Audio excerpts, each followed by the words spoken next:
Hello everyone, sociology BA first year YouTube channel पर आपका स्वागत है।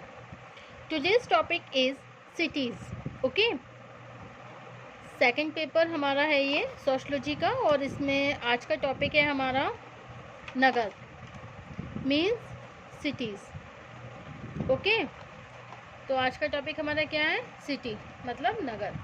देखिए, नगर के बारे में हम सभी के मन में एक सामान्य धारणा आती है। नगर के बारे में हम सभी के मन में एक सामान्य धारणा अवश्य होती है, लेकिन इसके बाद भी नगर अथवा नगरीय समाज को परिभाषित करना इतना सरल कार्य नहीं है। ओके, नगर क्या है? What is city?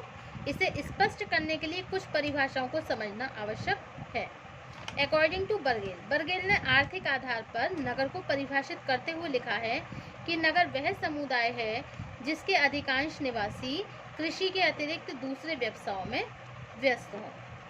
तो बर्गेल ने क्या लिखा है? बर्गेल ने ये लिखा है कि नगर वह समुदाय है। नगर क्या है? एक तरीके से एक समुदाय है नगर। ओके, क्या है? एक समुदाय। जैसे नगर क्या है? एक तरीके से एक समुदाय है। ठीक है, ये क्या हो गया? एक समुदाय हो गया।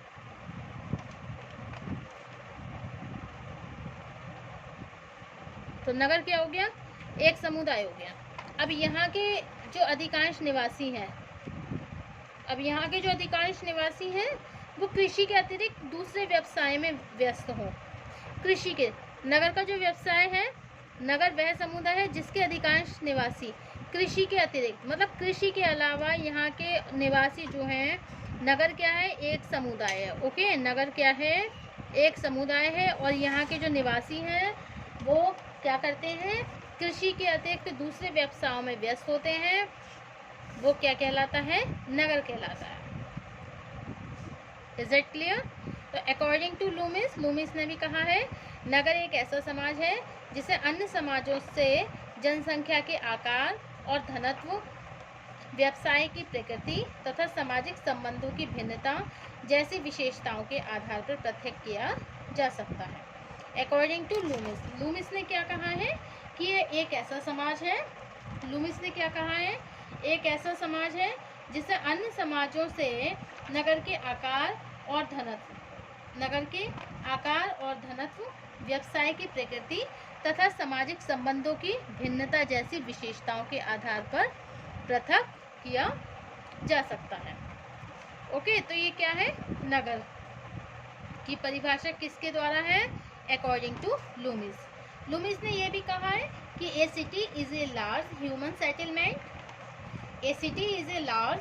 Settlement. It can be defined as a permanent and densely settled place with administratively defined boundaries whose members work primarily on non-agricultural tasks. Cities generally have extensive system for housing, transportation, sanitation, utilities, land use and communication.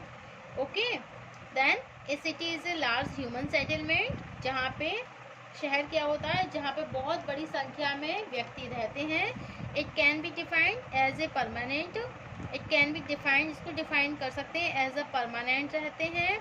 A densely settled place with administratively defined boundaries whose member work primarily और non agricultural task. मतलब ये है कि जो शहर के लोग होते हैं वो कृषि के अतिरिक्त और भी कार्य करते हैं। शहर के लोग जो होते हैं वो क्या करते हैं? केवल ही does not take the importance of agriculture. They have the importance and other profession rather than agriculture. Okay, is it clear?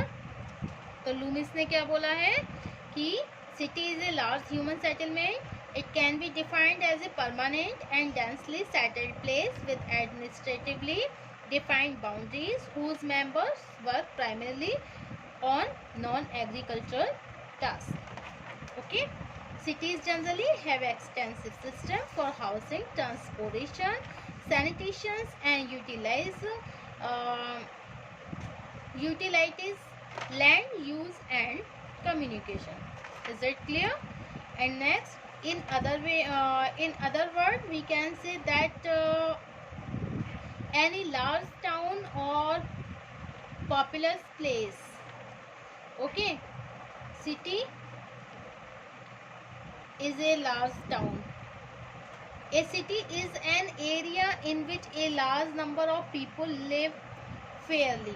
देखिए, in other word we can say that a city is an area. देखिए city क्या है? is an area, एक ऐसा area है in which a large number of people, जहाँ पे एक बहुत बड़ी संख्या में लोग रहते हैं, live fairly, बहुत ही अच्छे से रहते हैं, close together, साथ साथ रहते हैं. Cities usually have their own separate governments.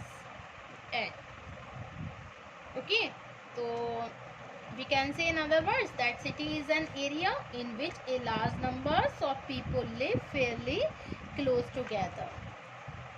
Is that clear? Cities usually have their own separate governments. Okay, so this is the definition of the cities.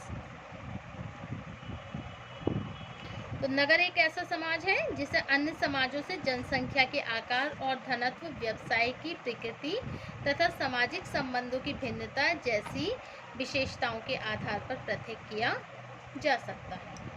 Okay, now next है नगरों का वर्गीकरण. नगरों का वर्गीकरण. Classification of cities. Classification of cities according to Mumford. देखिए, according to Mumford ने अपनी पुस्तक द कल्चर ऑफ सिटीज में सभी नगरों को 6 भागों में विभाजित किया है. According to Mumford has divided city in 6 parts in his book The Culture of Cities. Okay, Mumford has divided in 6 parts the cities in Culture of Cities in his book. Okay, तो Mumford ने अपनी पुस्तक culture of cities में नगरों को 6 भागों में बांटा है. फर्स्ट है आरंभिक नगर, सेकंड है मध्यम नगर, थर्ड है महानगर, फोर्थ विशाल नगर, फिफ्थ है समस्या मूलक नगर और 6 है आपका मृतप्राय नगर.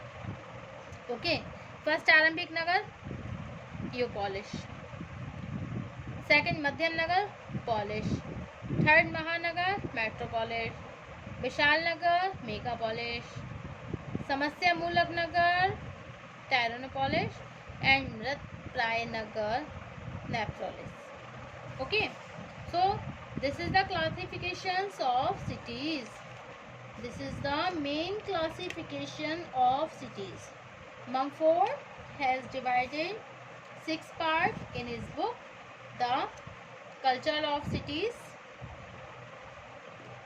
Okay, the book name is The Culture of the Cities. He has divided classification of cities in his book The Culture of Cities.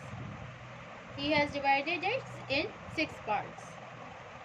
First आरंभिक नगर ईपॉलिश.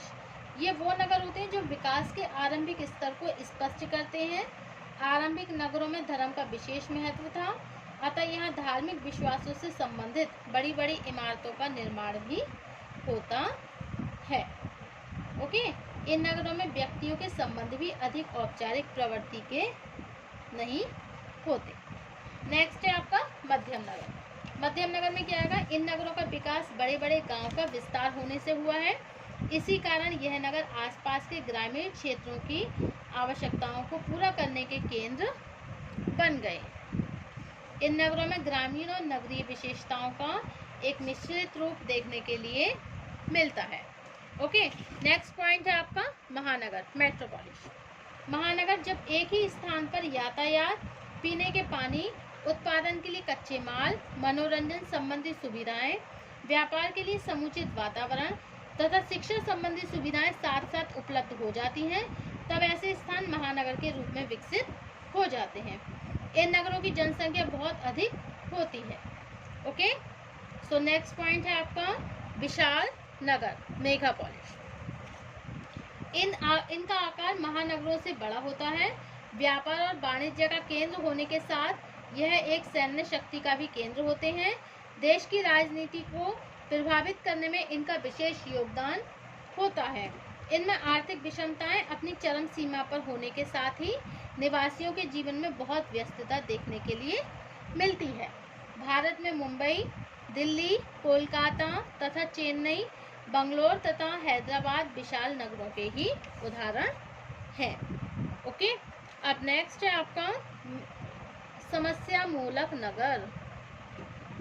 विशाल नगर हो गया आपका, अब आता है आपका समस्या मूलक नगर।